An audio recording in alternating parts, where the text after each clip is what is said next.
Madam చెప్పండి, శ్రీవారి లడ్డు మీద రకరకాల ఆరోపణలు ఎలా స్పందిస్తారు దీన్ని? ఒకటి, ఎవరికైనా ఒక వ్యక్తికి మనోభావాలు దెబ్బతింటే లోపల కృంగిపోతూ లేదా సహాయం కోసమో న్యాయం కోసమో వారు ఆశ్రయిస్తూ ఉంటారు ప్రభుత్వాన్ని కానీ లేదంటే కోర్టులను కానీ.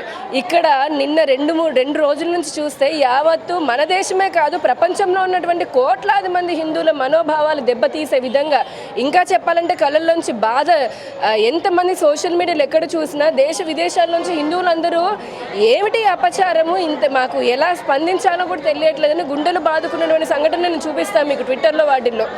వైసీపీ 5 సంవత్సరాల పాలనలో 200 పైగా దేవాలయాలని ధ్వంసం చేయడము, అర్చకులని తన్నించడము, అర్చకుల మెడలో జంధ్యాలు తెంపడము, నానా రకాలుగా హింసలు పెట్టి కేసులు పెట్టి, అలాగే చాలా దేవాలయాల్లో అన్యమతస్తులను ధర్మకర్తల్లాగా వేసి హిందూ ధర్మాన్ని ఎంత నాశనం చేయాలో అంతా చేశారు. హిందూ మనోభావాలు ప్రతిసారి దెబ్బతీస్తూనే ఉన్నారు. కానీ ఇంతకీ పూనుకుంటారని మటుకు మేము నిజంగా అనుకోలేదండి. నాకు ఇప్పటికీ ఒక హిందువులాగా స్పందించాలంటే బాధ, మనోవేదన తట్టుకోలేకపోతున్నాం. అసలు చట్టపరంగా ప్రభుత్వము దీనిపైన సీరియస్గా ఉంది. 3 ల్యాబులు ఎవరైతే ఉన్నారో వారందరూ కూడా ధృవీకరించడం జరిగింది. అది ప్యూర్ నెయ్యి కాదు, దాంట్లో కొన్ని చెప్పడానికి కూడా చాలా ఇబ్బందికరంగా ఉంది.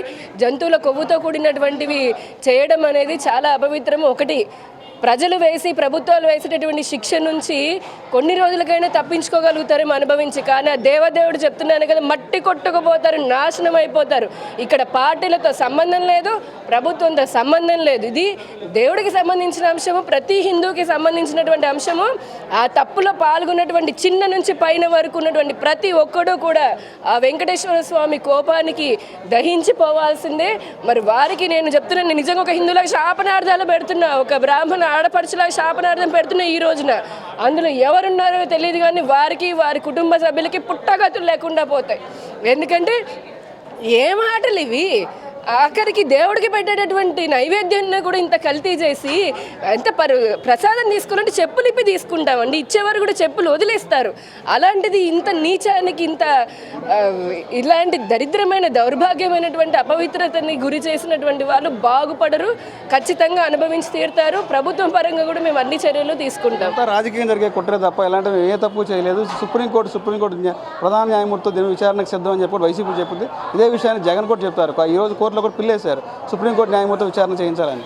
సిగ్గు లేకుండా ఏం మాటలు మాట్లాడతారండి వైసీపీ వాళ్ళు. నెత్తి మీద అండని సిబిఐ కేసులు, ఈడీ కేసులు పెట్టుకొని అలాగే ఇంకా మాట్లాడకూడదు. కానీ వైసీపీ నాయకులకు ఏమాత్రం నైతిక హక్కు ఉందా? అసలు వాళ్ళు కనీసం బాధ్యతతో మాట్లాడుతున్నారా? ఇందాక చెప్పినట్టుగా 5 సంవత్సరాలు ఎన్ని దాడులు జరగలేదు?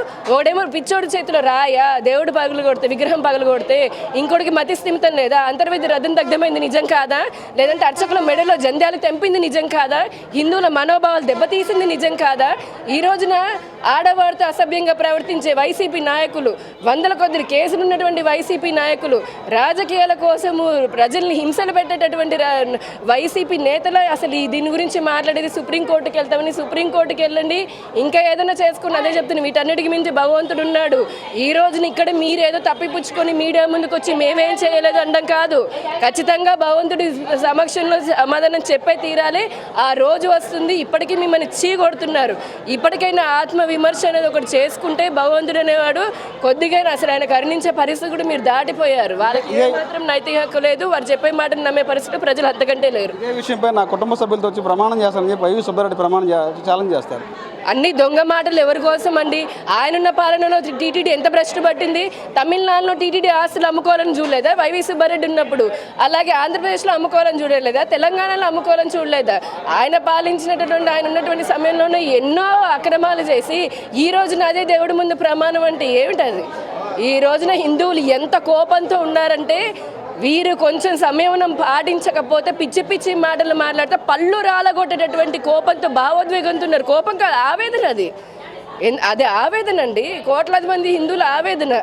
కాబట్టి వైసీపీ నేతలు ఒళ్ళు దగ్గర పెట్టుకొని మాట్లాడాలని చెప్పని కూడా మేము సూచిస్తున్నాం వాళ్ళకి.